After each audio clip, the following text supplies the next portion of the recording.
everyone. I hope you all are well.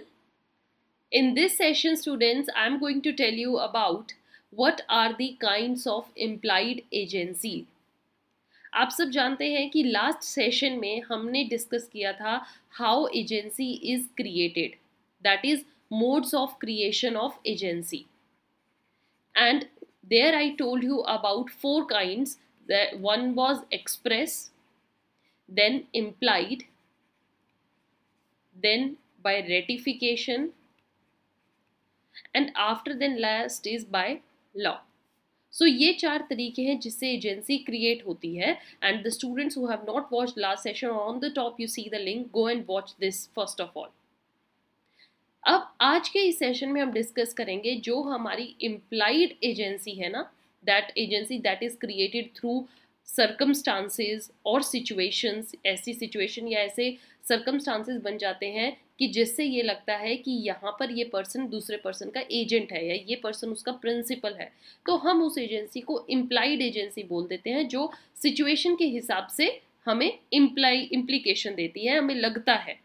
अब हम इस इम्प्लाइड एजेंसी के ही काइंड्स को देखेंगे कि कहाँ कहाँ पर ऐसा होता है कि थ्रू सिचुएशंस एजेंसी क्रिएट हो जाती है या थ्रू सर्कमस्टांसेस एजेंसी खुद ब खुद क्रिएट हो जाती है.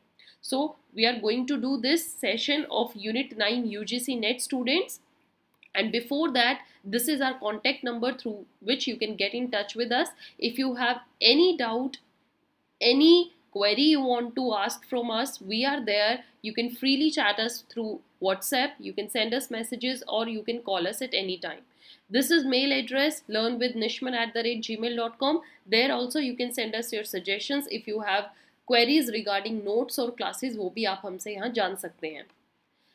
अब हम जानते हैं कि देखते हैं what are the kinds of implied agency. तो सबसे पहली तरीका जो है इम्प्लाइड एजेंसी का, या जो हमें लगता है थ्रू सिचुएशंस क्रिएट हो जाती है, that is agency by estoppel. Agency by estoppel, I hope ये नेम आपने पहले भी सुना होगा. एस्टॉपल का मतलब क्या होता है? देखिए, सिंपल सी चीज़ है कि जो बात आपने अब कह दी उस बात को आप बाद में मुकर नहीं सकते. ठीक है ना? जो बात आपने अभी किसी पर्सन को बोली है और आपकी बात पे उस पर्सन ने विश्वास करके कुछ स्टेप भी ले लिया है, तो later on you can not deny from what you have said. Right? आपने जो बोलना था वो सोच समझ के बोलना था प्रायर में. अब आप अपनी कही हुई बात से मुकर नहीं सकते. You are being stopped from whatever you have said earlier. आपको रोक दिया जाएगा. जो भी आपने पहले बोला था आपको उसी पे ही स्टिक रहना है. सो इसमें क्या है, this is based on doctrine of estoppel. जो अभी मैंने आपको समझाया वो डॉक्ट्रीन ऑफ एस्टॉपल है. एस्टॉपल, डॉक्ट्रीन ऑफ एस्टॉपल यही कहता है कि आपके जो कहने पर या आपके किसी बात के करने पर नेक्स्ट पर्सन विश्वास करके कुछ स्टेप ले लेता है, तो आप लेटर ऑन अपनी बात से नहीं मुकर सकते. So this is also written here, if principal by his conduct, principal ही अपने कंडक्ट से या अपनी स्टेटमेंट से दूसरे को ये विश्वास दिलवा रहा है, पर्सन टू बिलीव कि जिस पर्सन की वो बात कर रहा है वो उसका एजेंट है. सपोज ए यहाँ पर सी को विश्वास दिला रहा है कि बी जो है वो मेरा एजेंट है, and then later on he can not deny him as his agent later. अब लेटर ऑन जाकर ए सी को ये नहीं मना कर सकता, नहीं नहीं बी मेरा एजेंट नहीं है. या तो आपको पहले सी को बोलना नहीं था. अब लेकिन अगर आपने सी को बोला है और सी ने आपके बात पर विश्वास करके बी के साथ कुछ डील करी है, अब आप अपनी बात से मुकर नहीं सकते. अंडरस्टूड? तो इसका एक एग्जाम्पल देख लेते हैं. इसमें क्या बोला गया है, A says B in the presence of C. ठीक है ना? ए बी को कह रहा है जो कि पास में सी खड़ा है, that he is the agent of C. भाई मैं सी का एजेंट हूँ. ए खुद कह रहा है बी को कि मैं सी का एजेंट हूँ और मैं सारे काम सी के करता हूँ, और सी साइड में खड़ा ही बातें सुन रहा है और सी बी को डिनाई भी नहीं कर रहा, मना भी नहीं कर रहा, नहीं कह रहा कि नहीं नहीं ये मेरा एजेंट नहीं है. तो जब आपने उस टाइम पर डिनाई नहीं किया, see if doesn't deny then statement, he can not deny A as agent later. वो लेटर ऑन भी मना नहीं करेगा. अब भैया आपके चुप रहने से बी ने एक्शन में कुछ आपकी बात पर विश्वास करके कुछ एक्शन लिया है, तो अब आपको मानना पड़ेगा, चाहे ये आपका एजेंट हो ना हो, अब आपको एजेंट उसको बनाना ही पड़ेगा. That is agency by estoppel. Second type is agency by holding out. Agency by holding out में क्या होता है स्टूडेंट्स, इसमें क्या है, ये भी एक एस्टॉपल की ब्रांच है. जैसे इस्टॉपल में क्या होता है कि आपके कहने से कोई पर्सन एक्शन ले लेता है तो आप लेटर ऑन उस बात से नहीं मुकर सकते। इसमें क्या है, if one person knowingly admits another to act on his behalf and allows him to do so, later you can not deny the act of that person. यहाँ पर ये है कि आपने दूसरे पर्सन को कह भी दिया है कि हाँ हाँ ये मेरा एजेंट है, और एजेंट को भी कह दिया तुम मेरे लिए काम करो, तो अब आप लेटर ऑन उस बात से नहीं मुकर सकते। So if he does not want to do so, he should express his objection to that immediately. या तो आपको एकदम से उस पर्सन को रोकना था, जैसे अब सिचुएशन में है, या तो उसको एकदम से रोको कि नहीं नहीं आप मेरे एजेंट नहीं हो, आप क्यों मेरा नाम ले रहे हो, क्यों मुझे घसीट रहे हो, मैं जब आपका प्रिंसिपल ही नहीं हूँ या मैं आपका एजेंट ही नहीं हूँ, व्हाटसोएवर द सिचुएशन भी। लेकिन उस टाइम पर आप कुछ नहीं बोल रहे हो और आप दूसरे पर्सन के सामने ये बिलीव भी करवा रहे हो हाँ ये मेरे एजेंट ही है, एक्सप्रेसली ये बात एक्सेप्ट कर रहे हो, तो later on you can not do that. Holding out whatever you done, now hold it out. Example देखते हैं, जैसे ए है, A allowed his wife B to manage his property. A ने क्लियरली बी को, अपनी wife को ये हक दे रखा है कि तुम मेरी प्रॉपर्टी को संभालो एंड टू मोर्टगेज इट, और तुम्हें मैं ये भी हक देता हूँ कि अगर कभी ये गिरवी रखनी हुई या इस प्रॉपर्टी को किसी के पास रखवा के तुम्हें लोन लेना है तुम ले सकते हो, इतना हक दे दिया वाइफ को। अब लेटर ऑन ए जो है अपनी वाइफ के उस हर एक्ट से बंधा रहेगा। लेटर ऑन सपोज करो वाइफ उसकी किसी प्रॉपर्टी को मोर्टगेज कर देती है, तो ए सी के पास जाके ये नहीं कहेगा कि नहीं नहीं मैंने अपनी वाइफ को ये हक नहीं दे रखा था, अब वो मेरे से पूछे बिना प्रॉपर्टी को रख रही है तो it's not my fault. No, whatever you have done and whatever the allowance you have given to your wife, now you are bound by her acts and you cannot deny. Understood students? That is very very important. I hope आपको इस समझ में आ रहा है। Coming to the third type of implied agency. Implied means जो situations के through create होती है, estoppel holding out हमने किया। Third is agency by necessity. Necessity का मतलब क्या होता है कि ज़रूरत थी उस टाइम पर ऐसी सिचुएशन आ गई थी कि आपको उस पर्सन के लिए कुछ काम करना ही था, you have no other option. Okay, अब आप मतलब उसकी नेसेसिटी में, उसकी ऐसी सिचुएशन में उसके लिए काम कर रहे हो, तो इसका मतलब कि आप उस नेसेसिटी की वजह से, उस सिचुएशन की वजह से उसके एजेंट बन गए। देखते हैं यहाँ पर क्या लिखा हुआ है, समझेंगे।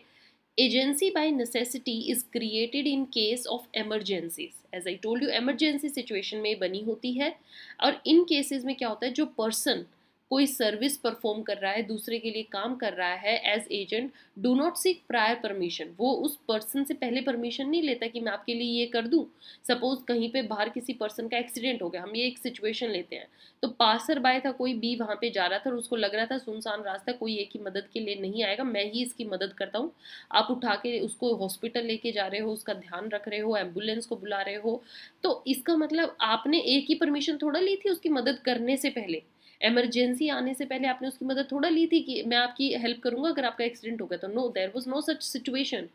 You might be not known to each other, आप एक दूसरे को शायद ना भी जानते हो, तो सिचुएशन ये ऐसी बन जाती है कि आप दूसरे पर्सन की परमिशन लिए बिना कुछ ऐसी सर्विस परफॉर्म कर देते हो एज एन एजेंट, या फिर ए ने आपको बेशक अपॉइंट भी ना कर रखा हो, है ना, तभी भी आपने उसकी हेल्प करी। So principals are also in certain difficult situation and they could not give their assent और रिफ्यूजल।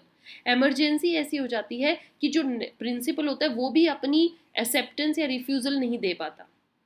ठीक है, अब यहाँ पर प्रिंसिपल कह दे कि अगर तुम पूछते तो मैं तुमसे तुम्हारी मदद नहीं लेता, बट ऐसी सिचुएशन ही नहीं बनी कि वो आपसे पूछ पाता, या आपकी भी ऐसी सिचुएशन नहीं बनी कि आप उसको अलाउ करते या रिफ्यूज करते।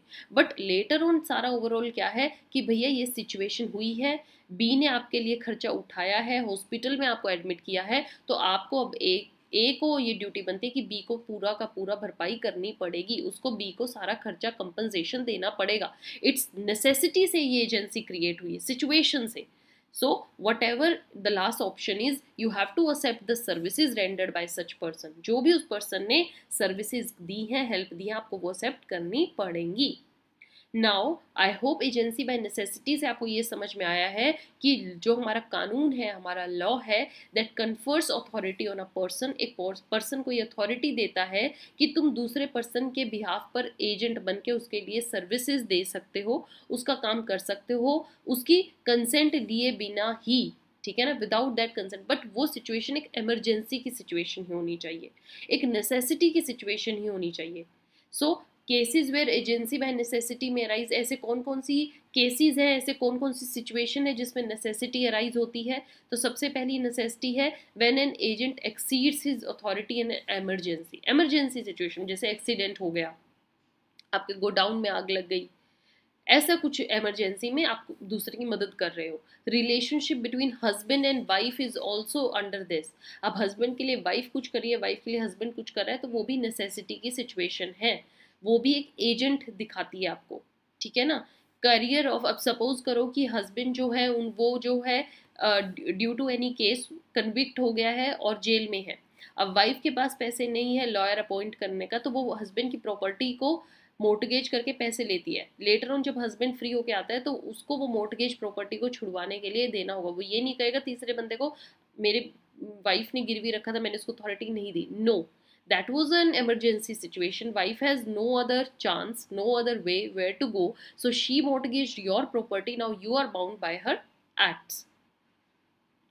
Then carrier of goods acting in as bailey does anything to protect and preserve the goods। Bailee bailor का हमने अभी बहुत अच्छे से समझा है, समझ में आया था आपको बेलर बेली क्या होते हैं। On the top you see the very first session where I gave the introduction of contract of bailment, जहाँ पर एक पार्टी बेलर होता है, बेली होती है। बेली वो होती है जिसको कोई सामान दे के जाता है। अब सपोज ए जो है अपना डॉग जो है बी के घर पे छोड़ गया क्योंकि ए को आउट ऑफ स्टेशन जाना था। अब बी उस डॉग की केयर कर रहा है, बी बीमार हो जाता है, एकदम से ऐसी इमरजेंसी सिचुएशन आ जाती है, तो बी को अपने पॉकेट से वो पैसे निकाल के बी की डॉग की देखभाल कर रहा है, उसकी बीमारी को दूर करवाने के लिए डॉक्टर्स आ रहे हैं, तो डॉग का पूरा खर्चा उठा रहा है। अब जब ए आएगा तो बेली ने अपनी उसके गुड्स को प्रिजर्व करने के लिए पूरा अच्छे से ध्यान रखा। अब ए को उसकी कंपनसेशन देनी होगी क्योंकि एक बाय नेसेसिटी एजेंसी क्रिएट हुई है।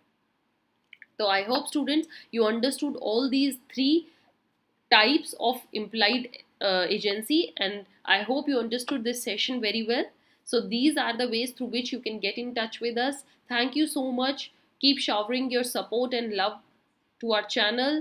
Comment us whatever you find, however you like these sessions. आप हमें suggest कर सकते हैं, mention कर सकते हैं. Till then, keep watching, keep learning, and don't forget to subscribe. Thank you.